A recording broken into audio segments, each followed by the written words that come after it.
Assalamualaikum warahmatullahi wabarakatuh. Kami dari kelompok 6 mata kuliah Konsep Dasar Ilmu Pengetahuan Sosial dengan anggotakan saya Desita Cahyawardani dengan NIM K71240032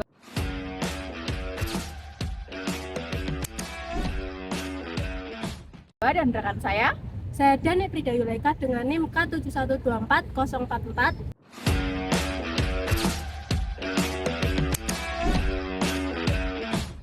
Saya Hanifah Abel Septiana dengan NIM K71240048.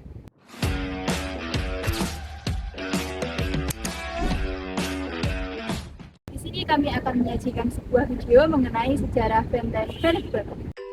Yogyakarta bukan hanya pusat budaya Jawa, tetapi juga kota perjuangan yang menyimpan banyak peninggalan sejarah, mulai dari pasar, keraton, kampung-kampung bangsawan, dan bangunan kolonial tumbuh bersama membentuk wajah kota Yogyakarta.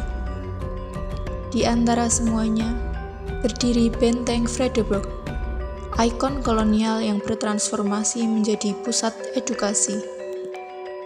Di jantung kota Yogyakarta, berdiri sebuah bangunan yang telah melewati lebih dari 2 abad sejarah. Dari masa kolonial, perjuangan kemerdekaan, hingga fungsi edukatif hari ini. Benteng Fredeburg adalah saksi bisu perjalanan panjang bangsa Indonesia. Halo semuanya, di sini kita akan membahas secara mendalam situs sejarah penting di kota Yogyakarta, yaitu Benteng Fredeburg. Benteng Fredeburg mulai dibangun pada tahun 1760 oleh VOC. Awalnya berupa bangunan sederhana dari tanah dan kayu kelapa. Selanjutnya, diperkuat menjadi benteng permanen sejak tahun 1767. Pembangunan berlangsung sangat lama, hingga pada tahun 1787, pembangunan barulah selesai dan dinamai Rustenburg, yang berarti tempat peristirahatan. Namun, di balik nama Rustenburg, fungsi benteng jauh daripada itu. Benteng ini dibangun di dekat Keraton Yogyakarta, hanya sejauh jarak tembak meriam. Tujuan didirikannya benteng ini yaitu untuk mengawasi Sultan Hamengkubuwono I, memastikan kekuasaan VOC tetap aman. Alih-alih melindungi keraton, benteng ini justru menjadi alat kontrol politik.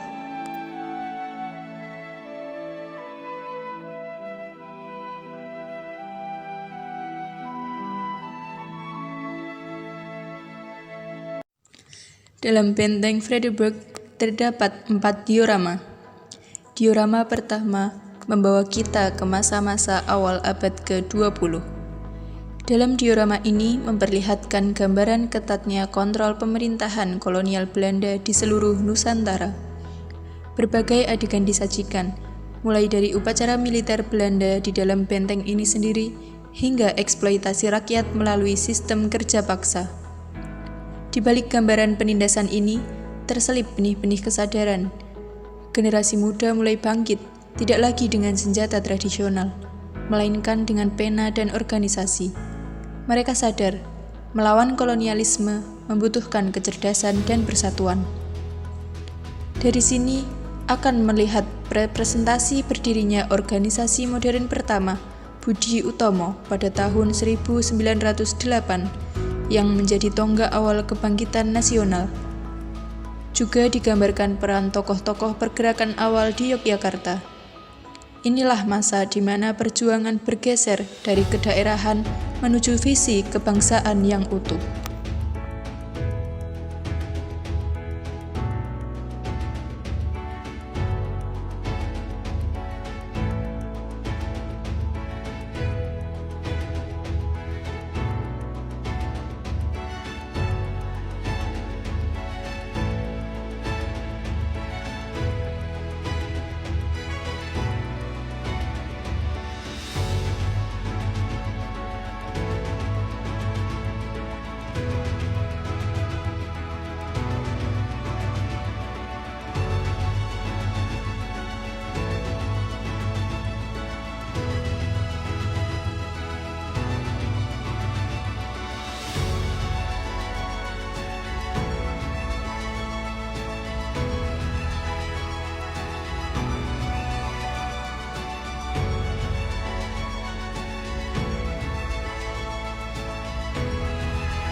dalam diorama kedua mencakup periode penting Sumpah Pemuda pada tahun 1928 yang mengikrarkan satu nusa, satu bangsa, dan satu bahasa.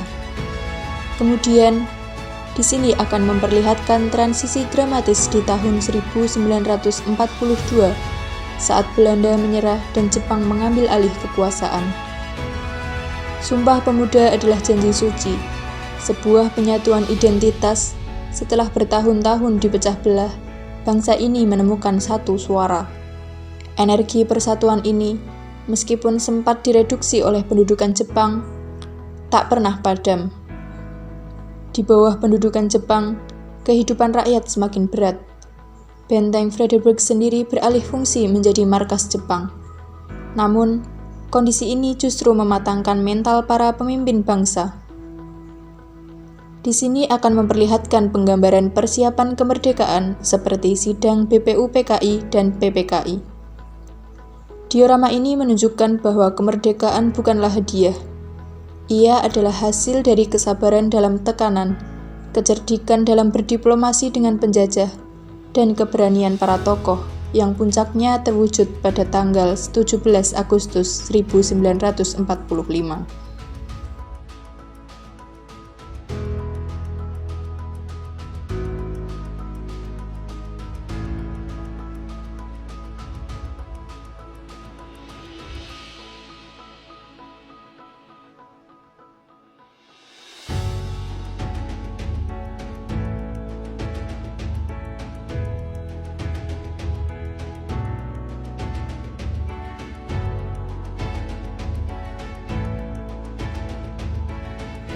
Diorama ketiga dimulai dengan momen heroik pembacaan teks proklamasi kemerdekaan.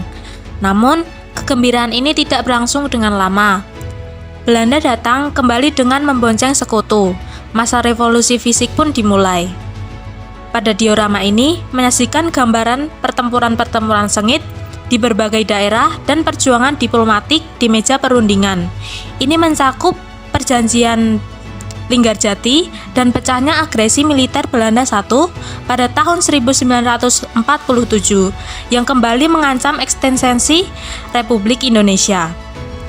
Periode ini mengajarkan kita tentang Dwi Tunggal Perjuangan, perjuangan keras di medan perang sambil gigih memperjuangkan pengakuan di meja diplomasi. Sebuah bangsa harus membuktikan dirinya layak dan mampu untuk merdeka.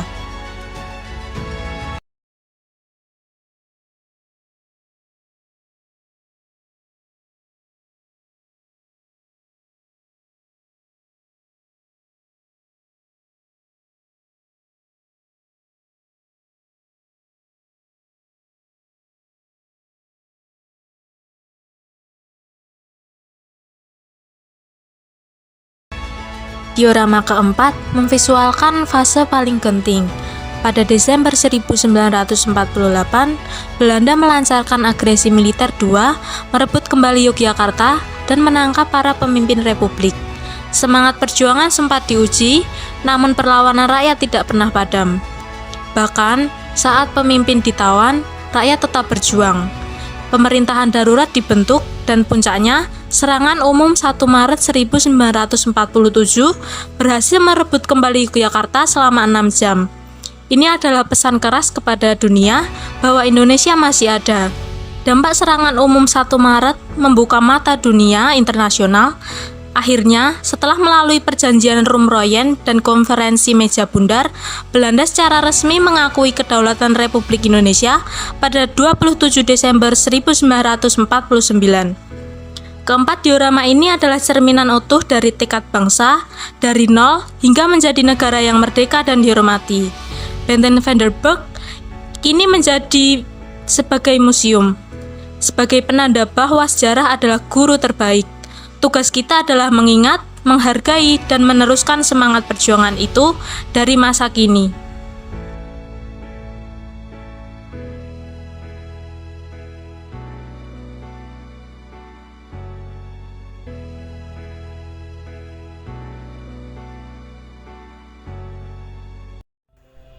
Benteng ini dibangun di dekat keraton, hanya sejauh jarak tembak meriam.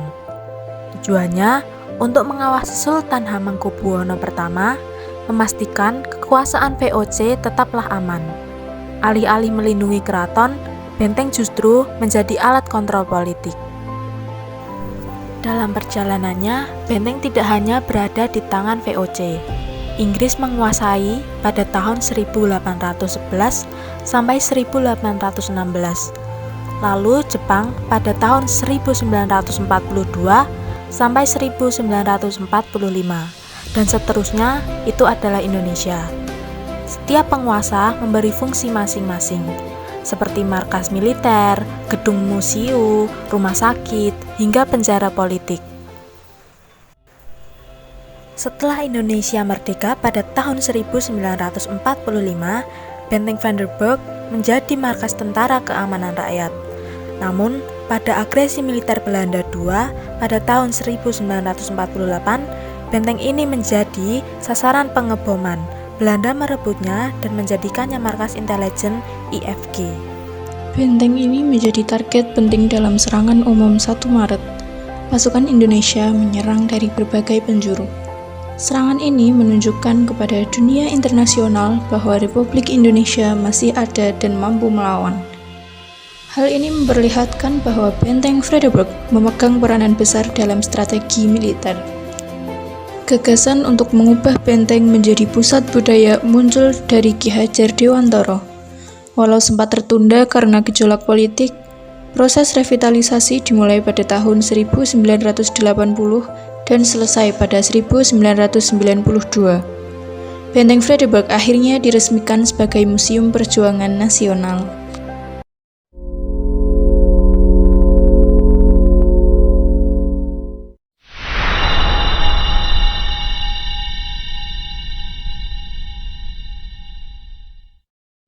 Sebagai museum, Benteng Vandenberg menjadi salah satu ruang pembelajaran yang penting. Dibuktikan dengan sekolah-sekolah yang sering melakukan kunjungan studi ke sana. Diorama perjuangan, arsip sejarah, dan pameran tematik memberikan pengalaman belajar langsung mengenai sejarah di Indonesia.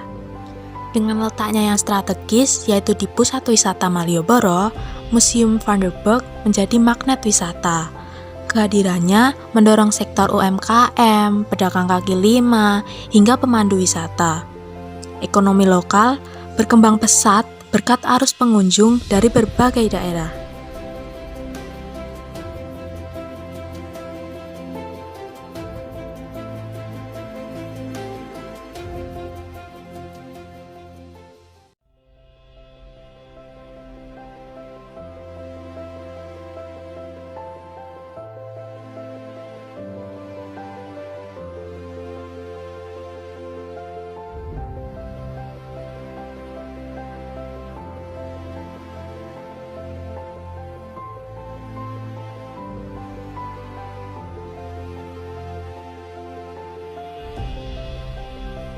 Benteng Vandenberg bukan sekedar bangunan, tetapi ia merupakan ruang memori kolektif.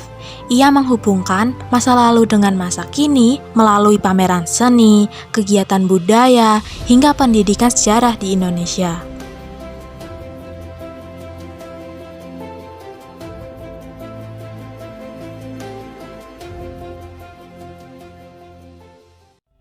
Sebagai simbol kolonial, saksi revolusi, hingga akhir dari Pusat Edukasi Nasional Indonesia, benteng ini merepresentasikan dinamika politik di Indonesia, dari kontrol kolonial, pemberontakan, diplomat, hingga pembentukan negara Indonesia. Benteng Vandenberg mengajarkan kita bahwa sejarah bukanlah beban masa lalu, melainkan pijakan untuk masa depan. Dari benteng pertahanan kolonial, kini ia menjadi benteng pengetahuan di Indonesia, sebuah warisan yang terus hidup untuk generasi mendatang.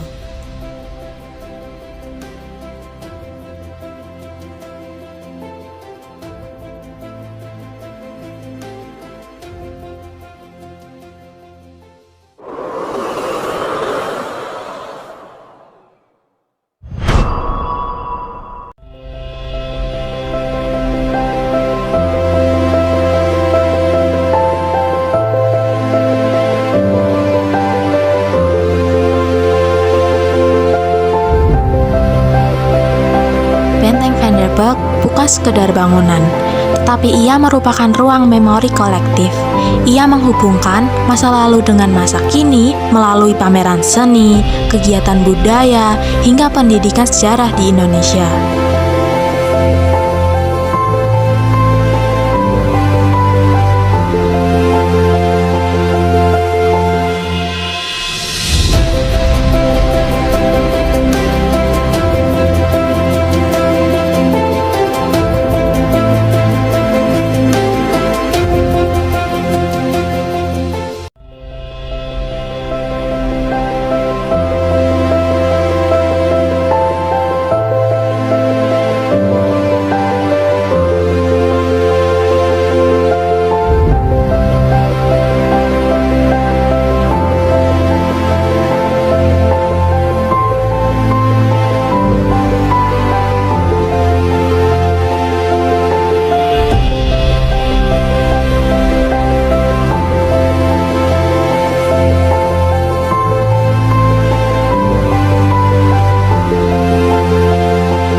Tambora.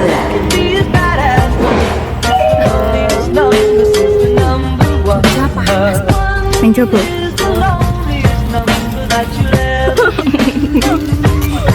Vlog dalam